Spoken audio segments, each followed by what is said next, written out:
Matapos nang dumugi ng mga OFW sa bansang Bahrain ang MWO Bahrain dahil sa inanunsyo nilang ipamimigay na cash assistance sa mga OFW na apektado ng tensyon na pinabalik-balik pa sila. Pero ngayon daw, sinabi ng taga-embassy or MWO na wala na daw pondo. Sabi pa sa mga OFW na magreklamo na kung magreklamo kahit kanino, pero wala na daw pondo ayon sa taga Manila. Magsumbong na kayo sa magsumbong sa mga gusto nyo pagsumbungan. O, na magsumbong Ang Manila ho ang nagsasabi, walang sige, pondo. walang problema. Sa Manila. Walang pondo, ha? Wala na po wala na po pwede magdalito. Gano'n lang po kadali sabihin yun? Sa Manila, ha? Paano ba? Ha? Gano'n lang ba ho kadali sabihin yun? Nandito po kami ngayon? Anong bawal? Bakit bawal? Wala rin nung nagsabi kahapon sa amin na may gano'n. Oo. Oo, sa Pilipinas meron yung ganito, bawal. Hindi, dapat sinabi nyo rin sa amin kahapon na may ganito. may Tapos abiso kami na. gano'n. Matagal na po. Ngayon, kung saan ho kami galing, wala naman kami natatanggap na kahit gano'n. Kami dito, paano mo yan? Dapat may abiso sa ano. Pero wala na ho, tapos na po, ha? Hindi na kayo ma-entertain. Sir, bakit po Tapos na po, ayuda. Magsumbong na kayo sa magsumbong sa mga gusto nyo pagsumbungan. O, na magsumbong na tayo. Ang Manila ho ang nagsasabi, walang Sige, pondo. walang problema. Sa Manila. Walang pondo, ha? Wala na pondo. Sige, i-record nyo. Salita niya, kahit magsumbong na kayo sa Pilipinas. Magsumbong kayo. Sige, dali. Eto lang ang masasabi ko. Kawawang mga Pilipino at kawawang mga OFW.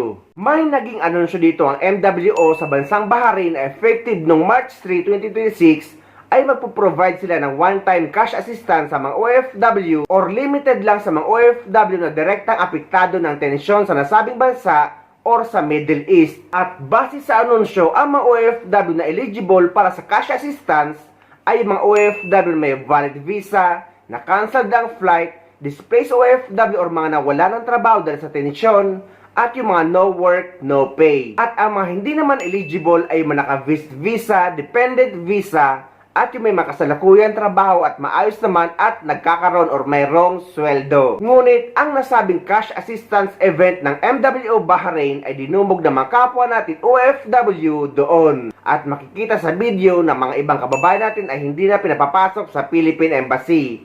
At yung ibang mga OFW naman ay kahapon pa daw na nandoon at pinabalik na lang kinaumagahan. Ngunit ngayong umaga raw o sa umagang yan ay kinukuha na naman ang kanilang pangalan at pababalikin na naman kaya hindi na sila pumayag. Pinaghintay nga. Kukunin namin yung numbers nyo, resident ko, tatawagan namin kayo, Kailan? pupuntahan kayo ng embahada. Baka mamaya nabombo na kami, hindi pa kayo nagbibigay. Sinabi nyo na yan dati nung may pandemic, natawag. Inulit nyo na naman eh.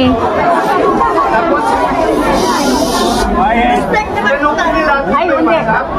Mahirap po kasi. Nung pandemic ka, sabi nyo ganyan din eh. Ngayon, ganyan naman sasabihin nyo.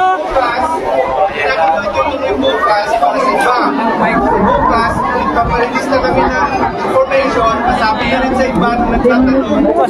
Wala magbibigay. Sayang naman yung transport namin, oh. Yung pagpila na lang natin. At saka yung pila. Pumila na kami. Mapa pa lang. Kung gusto nyo magantay po, kagaya dito mamo. Kasi kung yung iba gusto umalis, then i-exit din yung pila. Para doon sa gusto magantay dito, i-accommodate kayo, nasa loob na kayo. Ay, maghihintay kami. Hindi na kami alis. Naman, yung may iba naman, kaya naman bukas, Wala, maghihintay na po kami lahat kasi nandito na kami. Maghihintay po kami.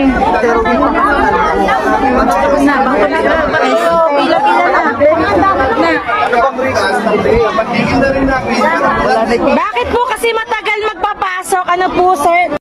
Grabe, ang tagal ng pila namin dito, ang haba-haba ng pila kanina. Yung iba, alas 6 pa lang nandito na, so alas 12 na, nandito pa rin kami. Nandito na, hanggang ngayon nandito pa rin sila, hindi pa rin makapasok. Ang tagal, tapos dami pang sumisingit. Alam mo na, galing Pinoy. Ayan, para lang sa ayuda. Tapos yung iba, hindi pa mabibigyan kasi kulang daw sa ganito, kulang daw sa ganon. Ano ba yan? Lahat naman kami dito, Filipino, lahat naman dito nagtatrabaho, lahat. So pag hindi ka pasado sa requirements mo, uwi ka, nga. Pagkatapos mo maglakad ng mahaba, nainitat, pamilya ng mahaba, yun lang. Uwi sa wala, ano ba naman talaga, basta Filipino system, reset.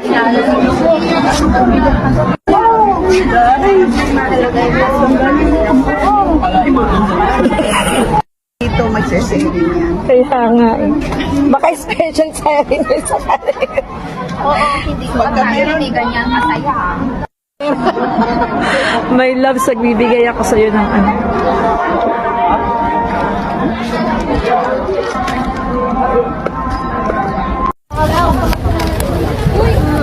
Dito po kami ngayon sa Philippine Embassy at ayaw po kami papasukin. Nasa labas po kami. Kaya nga, itawag po kay Rafi Tulfo po, no? Manawag. Ayan, ano po, nawagan tayo kay Sir Rafi Tulfo. Kaya nga, nandito na po tayo. Kaya pinagalingan pa namin. Naglakad pa. Bakit gano'n? Kahapon pa kami dito. Kahapon kami dito, pinabalik na naman kami ngayon. Ngayon ayaw na naman tayo papasukin. Hindi, yung mga iba nakapasok. Nakapasok. Ano yun? May Pinapapasok ko. Bakit ganon? Nakakuha na sila. Kaya nga, bakit ganon? Unfair naman yun. Paano Marami naman? dito, kanina, nandun na sila sa loob. Sa loob, kaya nga. Pang dito. Nakakaawa naman tayo. Diyos ko, papasukin nyo naman kami. Kaya nga, huwag naman ganon. Napapasok kayo ng iba, tapos kami, hindi nyo kayo papapasukin. Dapat itong mga nag-organize dito, dapat sinunod. Kaya nga po eh. Ayan, pila na daw tayo doon. Ayan, pila daw tayo doon. Pila daw tayo. Tingnan natin. Ayan, pila daw po kami. Tingnan po namin. Magsumbong na kayo sa magsumbong sa mga gusto nyo pagsumbungan. O, na magsumbong Ang Manila ho ang nagsasabi, walang sige, pondo. walang problema. Sa Manila. Walang pondo, ha? Wala na po, wala na po. Ganun lang po ka kadali sabihin yun?